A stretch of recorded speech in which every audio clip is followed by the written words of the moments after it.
Cuando hablamos de un diagnóstico médico hoy en día en nuestra sociedad, siempre hay una expectativa brutal de precisión milimétrica. Es como si la biología humana fuera, no sé, un simple ejercicio de ingeniería. Totalmente. Alguien se cae, se rompe un brazo, le hacen una radiografía y ahí está. Ves esa línea blanca rota en el monitor y el médico simplemente señala la pantalla y emite un veredicto. ¿Roto o no roto? Exacto, es una lógica binaria, súper limpia, súper visual. Nos encanta eso. A la mente humana le fascina poder categorizar así, ver algo físico, medirlo y meterlo en una cajita conceptual ordenada. Nos da una falsa sensación de control absoluto sobre la realidad material, la verdad. Es el triunfo absoluto de la ciencia mecanicista, pero claro, dar un paso hacia este terreno del que vamos a hablar hoy, donde la conciencia y la materia interactúan directamente, bueno, hace que esa máquina de rayos X parezca de la edad de piedra. Ya te digo. Nos mete en un paisaje conceptual que desafía toda nuestra lógica habitual. Es un choque de trenes mental. Y la gran pregunta que plantea el material de hoy, y esto es alucinante para quienes nos escuchan, es la siguiente. ¿Qué pasaría si pudieras observar los dos extremos de ese hueso roto, con sus cargas eléctricas repeliéndose, y usando únicamente la mente, pudieras fusionarlos de nuevo en cuestión de segundos? Es que, fíjate, eso constituye el límite absoluto de nuestra frontera científica actual. Y filosófica también.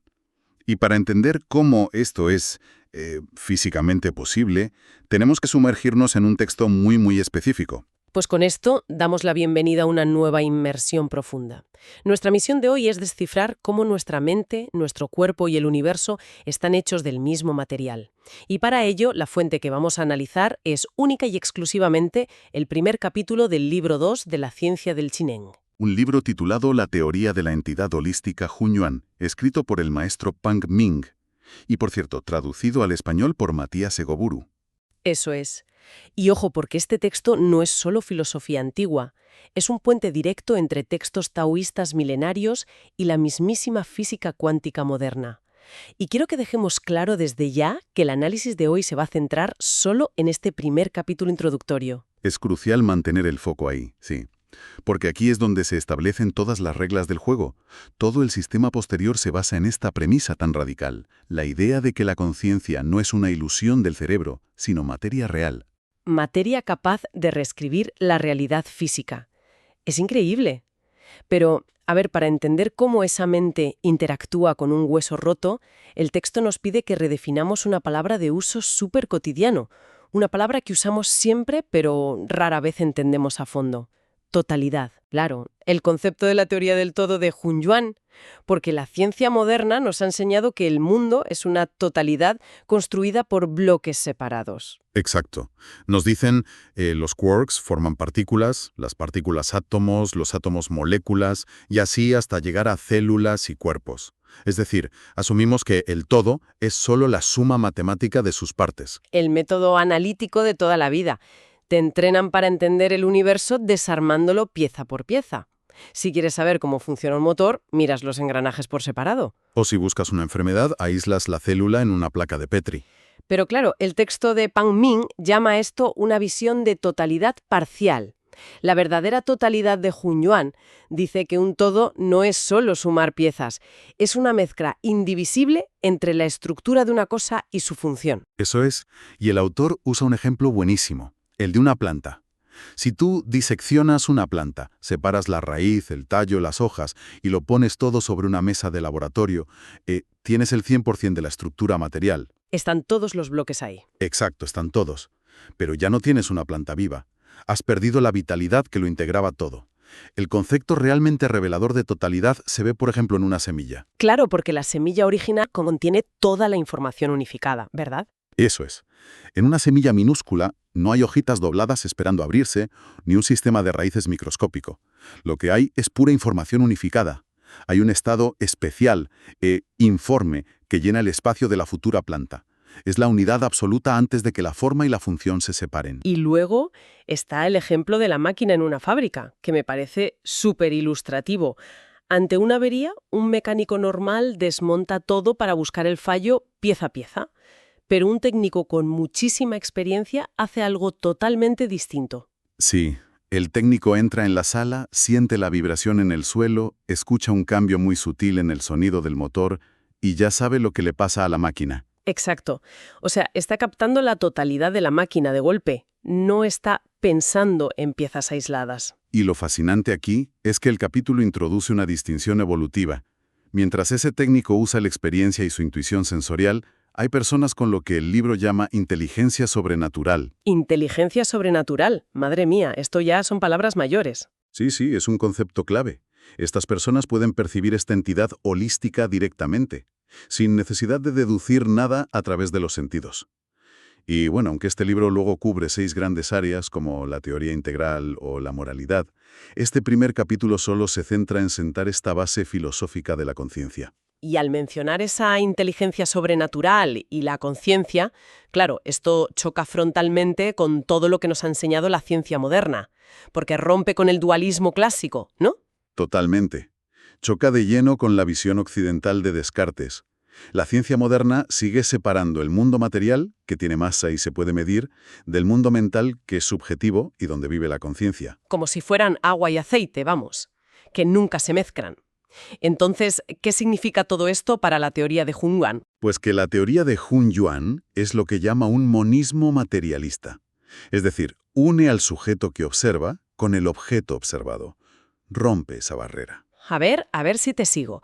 Si la teoría dice que la mente y la materia son uno solo, y esto es clave, significa que los pensamientos humanos son literalmente una forma de materia. Sin rodeos. Sí, es la ruptura teórica más enorme del texto. Pan Ming establece que la actividad mental es simplemente una forma de materia de un nivel de refinamiento altísimo. ¡Guau! O sea, los pensamientos no son fantasmas abstractos en nuestra cabeza. Para nada. Son una forma material muy elevada del Qi Jun Yuan humano. Son una existencia interactiva y real en el espacio. Y por eso la inteligencia sobrenatural puede percibirlos y usarlos como una fuerza. Y me parece fascinante porque esto no solo rompe con la ciencia occidental, sino también con el propio Qigong antiguo, ¿verdad? Porque en la antigüedad estudiaban 3 cosas por separado. Exacto. Estudiaban el Yin, que era la esencia corporal, el Qi como energía vital, y el Shen, que era el espíritu. Parecían 3 cosas místicas y separadas que tenías que intentar unir con prácticas esotéricas. Y el autor aquí dice que no, que Jin, Qi y Shen nunca han sido elementos diferentes. Eso es. Elimina toda esa teología religiosa y oscura del Qigong antiguo. Establece que simplemente son distintos estados de manifestación, distintos grados de densidad de una sola sustancia primordial. Claro, como el agua, ¿no? Hielo sólido, agua líquida y vapor. Son lo mismo, H2O, pero con diferente densidad. Perfecta. Al tratar a la mente como materia refinada, el libro convierte esta disciplina en una ciencia observable. Y esto cambia por completo el propósito evolutivo del ser humano. Porque la idea clásica de las religiones antiguas era que estabas aquí como en una prisión material, y la práctica era un círculo cerrado para volver a tu estado puro, para volver al Dao. Una visión de regresión total, sí. Intentar deshacer la materia para volver al vacío. Pues en Jung Yuan, no. La práctica no busca volver atrás. Plantea que el ser humano debe elevarse en una nueva espiral evolutiva. Una espiral ascendente, asumir el control de nuestra evolución física. Pero claro, para entender esa nueva espiral, la audiencia tiene que saber de dónde partimos, porque el autor repasa el origen del universo según los textos clásicos chinos. Sí, acude al Dao de Jing y al Yi Jing. Y ahí se describen 5 niveles de materia, que me parecen una locura. 1, el Dao, que es intangible y sin límites. 2, el Taiji o Chi primordial, que es como una energía difusa. Una niebla caótica, exacto. Luego el 3, el Yin y el Yang, donde surgen el movimiento y la quietud. El 4, los 4 símbolos, que es la mezcla de todo eso. Y el 5, todas las cosas tangibles, el mundo físico. Y lo alucinante es cómo Pan Ming conecta ese lenguaje poético y antiguo con las matemáticas y la física moderna. Es brillante. Vale, vamos a desgranar esto porque tiene miga. El texto cita a Lao Tzu y Zhuangzi diciendo que lo existente surge de la inexistencia. Si conectamos esto con el panorama general, ¿cómo le explicas eso a obviamente lógica y científica de hoy? Parece pura magia. Si conectamos esto con el panorama general, la clave está en cómo traducimos la palabra inexistencia. El autor aclara que no significa la nada absoluta. no es una caja vacía. Entonces, ¿qué es exactamente? Es un estado muy especial de la materia que simplemente no tiene una forma observable por nuestros sentidos o nuestros microscopios. No tiene masa cuantificable, pero es de donde surge la energía y luego la forma física. O sea, pura potencialidad latente. Y aquí es donde los puentes con la física cuántica moderna me dejaron con la boca abierta. Es que la conexión es directa. La física cuántica ya nos dice que las partículas no son bolitas sólidas, son redes de probabilidades. Y el texto menciona cosas súper avanzadas, como la teoría de las supercuerdas y la longitud de Planck. Sí, hablemos de la longitud de Planck. Porque es clave para entender esa inexistencia de los sabios antiguos, ¿no? Totalmente. La longitud de Planck es la medida más diminuta que existe en el universo físico. Hablamos de 10 a la menos 35 metros. Y resulta que más allá de ese límite las leyes de la física clásica se rompen por completo. El espacio y el tiempo dejan de tener sentido ahí. Exacto. Se convierte en una especie de espuma cuántica, un caos preespacio-temporal, y resulta que la descripción ancestral del chi primordial detalla ese mismo estado con una precisión que da escalofríos. Es que hace miles de años ya lo describían, y para ilustrar cómo toda esta información del universo está en cada pedacito de materia, el libro usa otra analogía moderna que es brutal: la fotografía holográfica. Oh sí, la placa holográfica. Es el ejemplo perfecto. Si coges una foto normal de una manzana y la cortas por la mitad, tienes media manzana. Pero si rompes una placa holográfica láser en 1000 trozos y la iluminas, cada pedacito proyecta la imagen en 3 dimensiones de la manzana entera. Refleja tecnológicamente cómo el todo está en la parte. Llevado a la biología, bajo esta teoría, significa que cada célula de tu cuerpo no solo tiene parte de tu ADN, sino que alberga la información funcional y estructural de todo tu ser. Vale, pero aquí me surge una duda muy crítica. Si los antiguos sabios chinos ya sabían todo esto, ya entendían el holograma, la física cuántica, el vacío, ¿por qué Pan Min sintió la necesidad de escribir una teoría completamente nueva en lugar de enseñar la antigua? Es una pregunta muy lógica, y el autor la responde en la sección 3 del capítulo. El problema es el entorno. Las teorías antiguas se crearon para seres humanos en un estado primitivo, viviendo en sincronía natural con las estaciones. Claro, un ritmo agrario, tranquilo. Exacto. Y hoy en día, la tecnología, el desarrollo industrial, han alterado por completo ese estado. El modelo antiguo no puede explicar los procesos a nivel microscópico o universal al que estamos sometidos hoy con tanto estrés y electromagnetismo. Claro, el lenguaje místico antiguo se queda corto para la mente contemporánea. No te explica cómo interactuar con las reacciones celulares o la contaminación electromagnética. Y aquí es donde se pone realmente interesante la aplicación práctica del texto. Aquí llegamos al núcleo de la biofísica, sí. Porque habíamos prometido hablar del hueso roto. Vamos a analizarlo desde la física moderna. Cuando un hueso se rompe, ambas partes de la fractura acumulan cargas eléctricas positivas. Y las leyes del electromagnetismo clásico son muy claras ahí. Cargas idénticas se repelen. Exacto. Se repelen ferozmente. Y el cuerpo tiene que gastar muchísima energía y tiempo de reposo solo para superar esa resistencia invisible y empezar a calcificar el hueso nuevo. Ese es el proceso natural y lento. Y fíjate, si intentas aplicar la teoría antigua del Qigong para curar eso, como solo usa el chi natural del entorno, esa energía seguiría respetando las leyes de repulsión electromagnética. Sería un proceso un poco mejor, pero lento igual. ¿Y qué aporta la nueva teoría de Hunyuan entonces? La innovación brutal es que usa la conciencia del Hunyuan-Qi humano. Como hemos dicho que la conciencia es una materia inmensamente refinada, un practicante entrenado puede proyectar esa información directamente a nivel cuántico. Y como es una materia superior, no está sujeta a las leyes electromagnéticas clásicas de nuestro nivel macroscópico. Exactamente. Al usar el poder activo de la conciencia, pueden neutralizar esa repulsión eléctrica en la fractura, suspender la barrera física temporalmente y permitir que las células se fusionen en un instante. Y así es como curan fracturas en segundos. Es que explicarlo así como biofísica avanzada y no como un milagro religioso lo cambia todo. Entender que el cerebro organiza esta materia sutil abre una puerta gigante. Y esto plantea una pregunta importante con la que cierra el capítulo. El destino de la humanidad.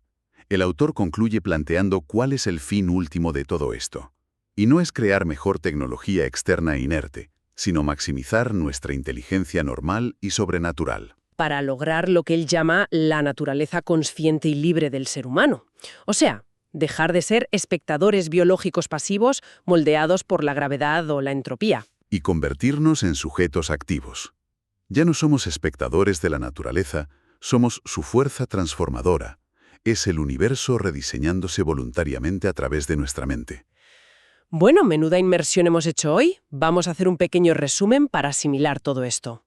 Hemos navegado desde redefinir qué es realmente una totalidad indivisible, pasando por la idea radical de que nuestros pensamientos son una forma de materia altísima, Y conectando esa inexistencia de los sabios taoístas con la longitud de Planck y la física cuántica. hasta llegar a comprender cómo esa mente materializada tiene la capacidad real de reescribir la biología para saltarse el electromagnetismo y curar un hueso en segundos. Es fascinante.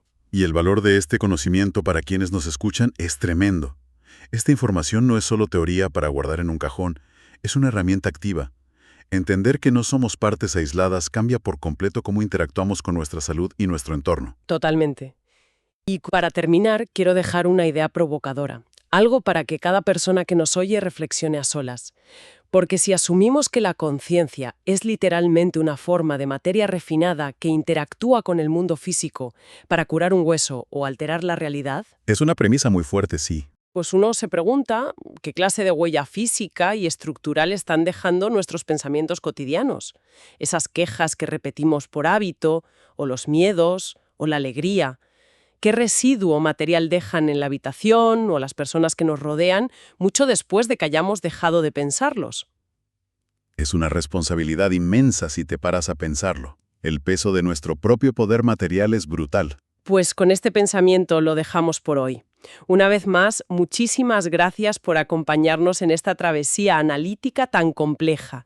A las mentes curiosas que nos oyen, os animamos a seguir explorando y cuestionando esa realidad física que damos tan por sentada. Nos vemos en la siguiente inmersión profunda.